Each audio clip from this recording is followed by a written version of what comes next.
Shalom. దేవుని పరిశుద్ధ నామానికే మహిమ కలుగును గాక. మన ప్రభువును రక్షకుడైన యేసుక్రీస్తు యెషువా మెస్సీ నామంలో ఆత్మీయులైన మీ అందరికీ నా హృదయపూర్వక వందనాలు తెలియజేస్తున్నాను. దేవత దేవుడు మనలందరినీ మరొకసారి జ్ఞాపకం ఉంచుకొని సజీవుల సంఖ్యలో ఉంచి మరొక దినములోనికి ప్రవేశపెట్టినందుకే దేవత దేవునికి కృతజ్ఞతాస్తుతులు. మీ అందరికీ ఉదయకాలపు శుభాలు తెలియజేస్తున్నాను. యెషయా గ్రంథము 45వ అధ్యాయము 3వ వచనం ద్వారా ఒక మాటని ఈరోజు మనం నేర్చుకుందాము. యెషయా గ్రంథము 45వ అధ్యాయము 3వ వచనం.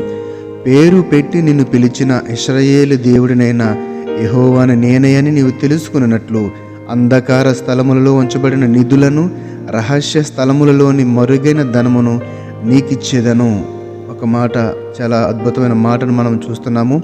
అంధకార స్థలములలో ఉంచబడిన యెహోవాను నేనే అని నీవు తెలుసుకున్నట్లు అంధకార స్థలములలో ఉంచబడిన నిధులను రహస్య స్థలములలోని మరుగైన నిధులను నీకిచ్చేదను అని చెబుతున్న మాటను ఇక్కడ చూస్తున్నాము. అయితే ఎవరితో ఈ మాట ఎవరు చెప్తున్నారని చూస్తే కనుక మొదటి వచనంలో చక్కని వివరణ మనకి కనిపిస్తుంది. అతని పక్షమున జనములను జయించుటకు నేను అతని కుడి చేతిని పట్టుకుని ఉన్నాను.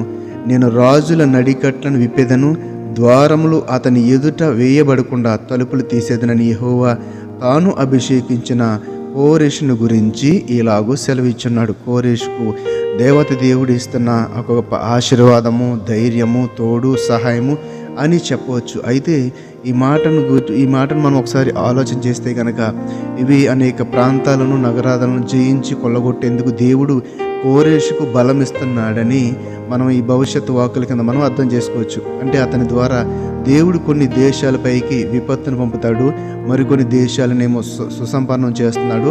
అలా చేయడంలో దేవునికి 3 ఉద్దేశాలు ఇక్కడ కనిపిస్తున్నాయి. ఒకటి, అతనికి సైనిక విజయాలు వెనుక ఉన్నది ఇశ్రాయేలు దేవుడైన యెహోవాని కోరెషు తెలుసుకోవాలి. రెండోదిగా ఇశ్రాయేలు వారికి ఒక సహాయానికి తేవాలి. మూడోది, అంతటా అందరూ తానే ఏకైక నిజ దేవుడని తెలుసుకోవాలి. ఈ ఉద్దేశంతో కోరెషుకి దేవత దేవుడు చెప్తున్న ఈ యొక్క మాటను మనము చూస్తున్నాము. పేరు పెట్టి నిన్ను పిలిచిన ఇశ్రాయేలు దేవుడినైన యెహోవా నేనే అని నీవు తెలుసుకున్నట్లు అంధకార స్థలములో ఉంచబడిన నిధులను రహస్య స్థలములను మరుగైన ధనమును నీకు ఇచ్చేదను. అంటే దేవత దేవుడు తను కొన్ని కార్యములను, అంటే నేనే నిజమైన దేవుణ్ణని మీరు తెలుసుకోవాలి అని ఉద్దేశంతో కొన్ని కార్యాలను జరిగిస్తున్నట్లు మనము చూస్తున్నాము. ఎందుకంటే బుద్ధి జ్ఞానముల సర్వ సంపదలు ఆయన యందే గుప్తములై ఉన్నవని మనము కొలసీలకు రాసిన పత్రిక 2వ పత్రిక 3వ అధ్యాయంలో చూస్తున్నాం. కొలసీలకు రాసిన పత్రిక 2వ అధ్యాయము 3వ వచనం. బుద్ధి జ్ఞానముల సర్వ సంపదలు ఆయన యందే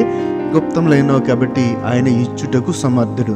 ఆయన దగ్గర లేనిదంటూ ఏమీ లేదు, అంతా కూడా సమృద్ధే, లెక్కకు మించిన లెక్కెట్టుకోలేనంత. ఎందుకంటే దాని దేవుడు కదండి. ఇటువంటి మాటలు ఎన్ని చెప్పుకున్నా తక్కువ ఆయన తక్కువ చేస్తుంటే కానీ కనిపిస్తుంది. కాబట్టి బుద్ధి జ్ఞానంలో సర్వ సంపదలు ఆయన ఎందే గుప్తములు ఉన్నవి.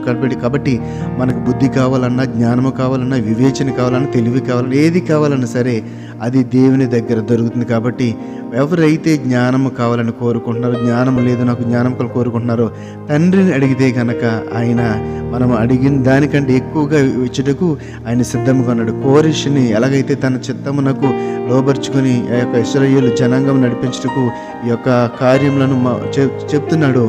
ఆ మాటల ద్వారా మనం గ్రహించవలసింది ఏంటంటే ఆయన దగ్గర బుద్ధి జ్ఞానంలో సర్వ సంపదలు ఆయన యందే గుప్తములైనవి, రహస్య స్థలములందు దాచబడిన నిధులు. చూసారా, మరి మనుషులకు తెలుస్తాయండి, దేవుడు కాబట్టి ఆయనకి తెలుస్తుంది. కాబట్టి ఆయన యందే గుప్తములైనవి. కాబట్టి మనకి ఆ యొక్క సమృద్ధి కావాలంటే, మనకి ఆశీర్వాదం కావాలంటే ఆయనకి లోబడి జీవిస్తే కనుక, ఆయన మాట వింటే కనుక మనము కూడా ఆ యొక్క సమృద్ధిలో పాలిభాగస్తులు మవుతామని చెప్పడానికి ఎటువంటి సందేహం లేదు. సామెతల గ్రంథము 2వ అధ్యాయం 3వ వచనం అంటాడు కదా, తెలివికై మొర్రపెట్టిన ఎడల, వివేచనకై మనవి చేసిన ఎడల, వెండిని వెతికినట్లు దాన్ని వెతికిన ఎడల, దాచబడిన ధనమును వెతికినట్లు దానిని వెతికిన ఎడల. చూడండి, వెండిని వెతికినట్లు దాన్ని వెతికిన ఎడల, దాచబడిన ధనమును వెతికినట్లు దాన్ని వెతికిన ఎడల ఒక ధనము. సొలొమోను రాజైన సొలొమోనుకి దేవత దేవుడు ఆప్షన్ ఇచ్చాడు, ఏం కావాలో కుమారుడు అని. అయితే సొలొమోను ఏం కోరుకున్నాడండి? ధనము కోరుకున్నాడా? అదే యొక్క స్టేటస్ కోరుకున్నాడా?